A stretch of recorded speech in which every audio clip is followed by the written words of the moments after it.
네, 여러분 안녕하십니까? 10년 전 2008년에 산업단지 인허가 특례법이라는 게 시행됐는데요.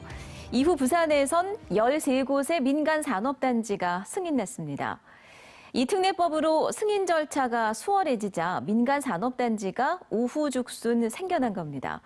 근데 이 과정에서 문제는 없었을까요?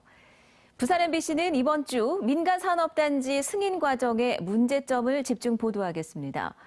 민간 산업단지 조성으로 243만 제곱미터, 부산 중구 면적만큼 넓은 산림이 사라졌습니다. 먼저 조재형 기자의 보도 보시겠습니다. 최근 조성된 발용 일반 산업단지입니다. 면적만 16만여 평, 54만여 제곱미터입니다. 원래 이 땅은 보전 가치가 높아 개발이 제한된 생태 자연도 2등급지였지만 3년 만에 산림이 몽땅 사라졌습니다. 승인 당시 관할 기장군이 산업단지 조성지로 부적절하다는 의견을 냈지만 무시됐습니다. 이런 자연을 훼손할 이유가 없다면 그대로 보존해야만 이 관광자원으로도 활용할 수 있고. 이 땅의 공시가격은 산업단지 조성 전 제곱미터당 22,000원에서 5년 만에 13배 넘게 뛰었습니다. 그래서 1분 거리, 2분 거리에 장안아이씨 탈 수 있지, 국도 탈 수 있지, 부산시 외곽도로 아이씨 탈 수 있지. 아주 좋다 여기가. 산림 34만여 제곱미터. 이 땅도 산업단지로 지정돼 곧 사라질 처지입니다.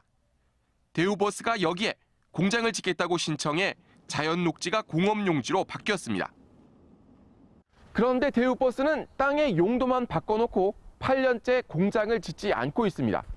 심지어 최근 이 땅의 매각을 추진 중인 것으로 전해지고 있습니다. 용도를 변경해 땅값을 올린 뒤 되파는 겁니다. 이게 가능한 건 10년 전부터 시행된 산업단지 인허가 간소화 특례법 때문입니다. 4년 동안 걸렸던 게 6개월로 단축됨으로 인해서 이제 사업비 측면에서 혜택을 볼 수도 있고요. 그리고 이제 절차가 모두 통합 심의가 됨으로 인해서 심의 절차가 굉장히 간소화가 돼요. 특례법에 따라 부산에 지정된 민간 산업단지만 13곳, 243만 제곱미터, 74만 평의 자연 녹지가 사라졌습니다. 취재팀이 기업 입주가 완료된 민간 산업단지 6곳을 조사한 결과 여기서 일하는 근로자는 1,000명 남짓. 그것도 새로운 일자리 창출이 아닌 대부분 원래 부산에 있던 업체들이 이전한 것으로 확인됐습니다. MBC 뉴스 조지영입니다. 네, 그럼 취재 기자와 함께 좀 더 자세하게 알아보겠습니다. 조재형 기자가 나와 있습니다. 그러니까 지역 경제 필요하다면야 민간 산업단지 늘리는 게 당연히 맞는 얘기겠지만 문제는 그 과정이 석연치 않다는 얘기죠. 네, 산업단지 인허가 간소화 특례법을 악용하는 경우입니다. 이쪽이 산업입지 및 개발에 관한 법률, 이게 2008년 말 시행된 인허가 특례법입니다. 당시 산업단지가 포화 상태에 이르자 이 특례법이 제정됐습니다.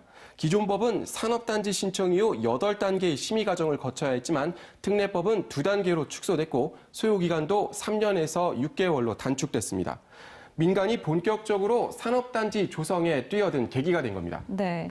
그러니까 보시는 것처럼 절차가 이렇게 간소화된 만큼 산업단지 승인이 훨씬 더 쉬워진 거군요. 네, 특례법 14조 3항입니다.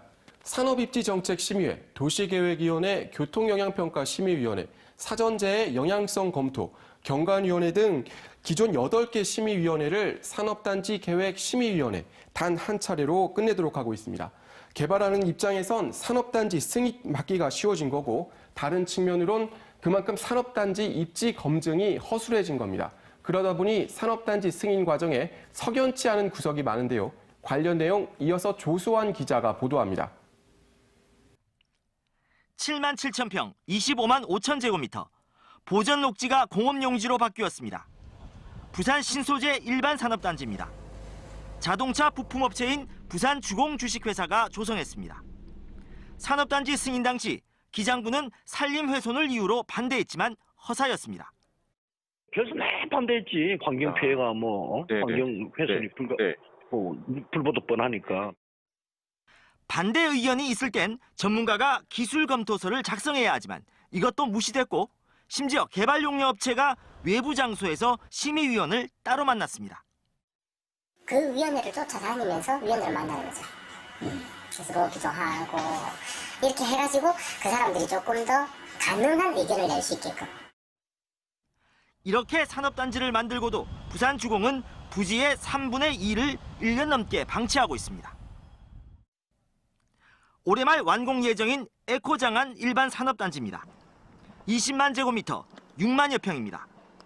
이곳 시행사의 주요 주주를 확인해보니 최대 주주와 두 번째 주주가 모두 건설사입니다. 더욱이 이 두 건설사가 에코장안 산업단지의 시공도 맡고 있습니다. 결국 산업단지를 만든 뒤 분양을 통해 수익만 챙기겠다는 속셈으로 보입니다. 실수요자가 산업단지를 조성해 거기서 직접 생산활동을 하는 특례법 시행의 당초 목적은 사라졌습니다.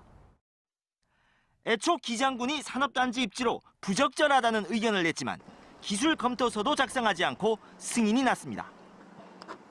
두 기관의 협의가 완만하게 이루어질 수 있도록 만들어낸 게 기술검토서인데 그런 이견이 있음에도 불구하고 기술검토서를 작성 안 했다는 것은 매우 큰 문제가 있죠. 취재팀이 특례법 시행 이후 10년간 산업단지 계획심의위원회의 운영 현황을 확인했더니 처리된 33건의 민간 산업단지 승인 변경 안건 중 부결된 건 단 한 건에 불과했고 심지어 심의위원회를 열지도 않고 서면으로 대체한 경우도 5건에 달했습니다. MBC 뉴스 조수아입니다.